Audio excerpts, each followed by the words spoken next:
The waiting game. Ugh. One of my least favorite topics on this journey. But one that you've gotten better at. Sure, I would say it's one of your biggest areas of growth throughout this journey. I like to control. We all like to I like to control. But it's feel safe. Especially when it comes to like project management. I'm like, I like timelines and I like structure and I like to stick to certain like expectations and KPIs. Yeah. And beyond all the discomfort, and you can talk about that and, all the other emotions, there's one thing that just really, it was a big life lesson. It's the waiting game. Waiting on pathology, waiting for test results, waiting to see the doctor. Like that last hour, that you're sitting in that waiting room and you're like, okay, I've been here for 2 hours now, can I please see this doctor now? And it's just waiting, there's waiting happening all over. And I definitely have learned lessons on patience and not trying to force things, but letting things come to me. Oh, it's still not really comfortable. It's getting me antsy, but yeah, because I would look at it as, the waiting game. You say you're sitting as you wait. And that to me, which is funny because this is what I wanted to talk about. And Rika had a couple other ideas for this episode. And I wanted to talk about sitting with discomfort. It's the same thing. The same thing. The waiting game and sitting with discomfort is the same thing. And it's about how do we do it? And I just said it earlier, but you have to feel to heal. And that means learning how to be silent enough, not distract yourself enough to, as you're going through this journey, to process some of these super uncomfortable fears and feelings and emotions and things that come up around control, around, facing a possible death, around having, just your whole world and worldview upended. And how do you do that? How did you do it? How do you do it now? Yeah. Well, I mean, I think in the beginning, there's a lot to take in anyways. So while you're waiting, you're processing thousands of things, right? So I think especially in that early phase, I was a mess. I wasn't good at it. I'm not going to claim I was good at it. I was definitely like I can Google this, or I can distract myself with that, So I did all the things that probably don't help in that moment just because it was so uncomfortable and I am impatient. I think if I reflect on the journey, I think where I got better, and I think there's two main moments of waiting. So one is waiting for test results. And there's like maybe little tools and tricks, kind of just like try to not wait super long. Like try to schedule it in a way that you wait the least amount of time possible. That's like a very small trick. Like after your checkout. Yeah.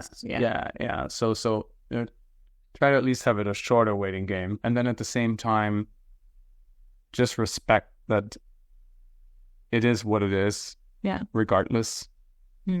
And you've made it so far. Just kind of maintain that calmness and don't freak out too much. And there will be an element of it, but that's one. And then there's the other one, which is waiting to see the doctor, which, I'm one of these guys, when I get test results now, I don't want to see them. I don't go into my chart. I don't look up the scan results because they're just going to make me nervous. And then I don't understand. And then then the waiting game becomes really messy. Yeah. So, but if I see the doctor, the one thing that I've worked through now is waiting for the doctor, sweat stains kind of getting bigger. And that's where I think I've gotten better with the discomfort, to just sit and breathe, try to not be on my phone, kind of calm down. And the one other thing that has helped me a lot waiting in a waiting room is that there's other people waiting too. Mm-hmm. And having empathy for myself, but also having empathy for the other people around me. It's big for you. That was a really big moment where I was like, okay, first of all, I came here today, hopefully cancer-free, if that's kind of the follow-up thing. Mm-hmm.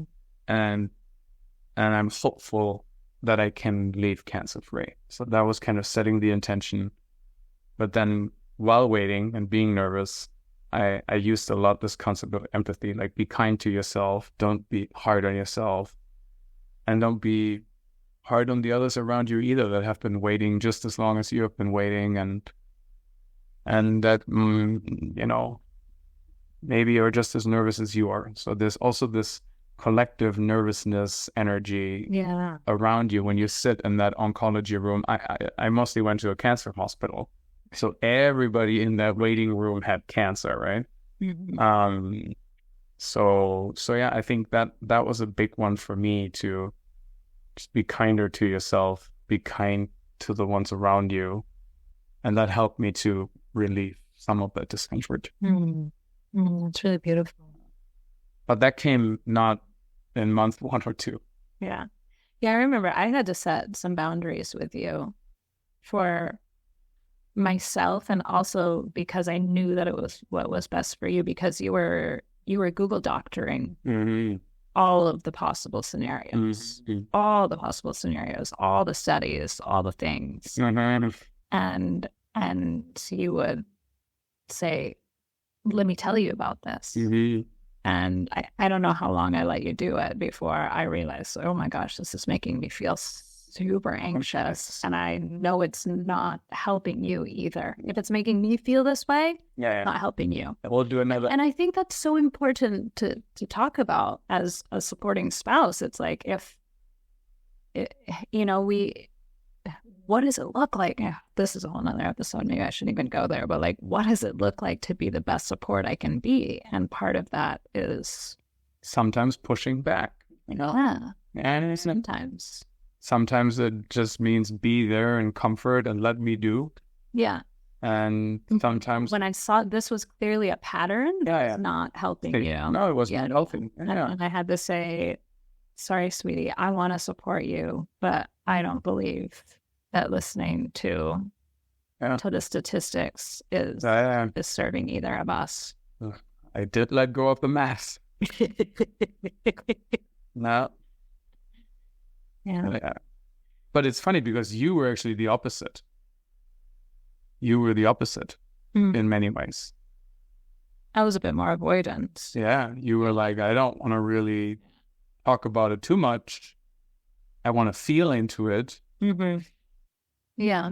But in hindsight, there was avoidance there as well, by saying, I don't want to talk about it. I just want to feel it, because I wasn't fully going there by myself. Yeah.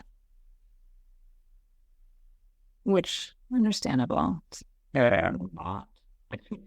But it's interesting because me wanting to attack it made the waiting game harder because it felt like it slowed me down, right? I was like ready to, I want it now, like give it to me now. Tell me now. If it's bad, just tell me, If it's good, tell me. And for you, it was more like, no, it's fine. For me, I was like one step at a time at the very beginning. And I remember my first scan post operation and going in and just, this is a whole nother topic, but the fear, wow, of that first scan. Mm-hmm. Anxiety is real, guys. We'll talk about it. Yeah. And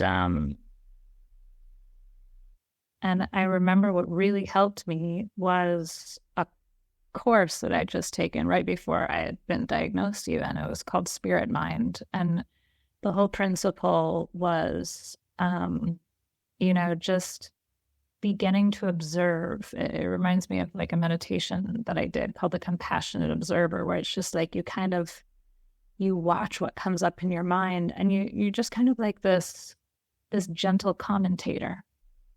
And that really helped me.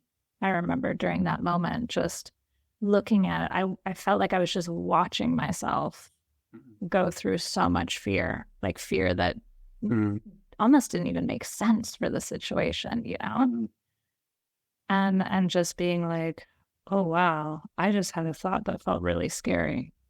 Like, oh, wow, I'm like, my mind is going someplace planning on what we're going to do if the cancer comes back. And I don't know how to describe it. Does it make sense to you what I'm saying? But sounds like the waiting game. Yeah, the waiting game, and playing compassionate commentator in my mind was what really helped me with it. I called it empathy. I guess it's not that far away. Yeah. It's different. You more outward and much more inward. Yes, it's different how you approached it, but concept is similar. Yeah. Oof. Yeah. Waiting still sucks, guys. It still sucks. That's so true. But it sucks a bit less over time. Yeah. And we're here with you.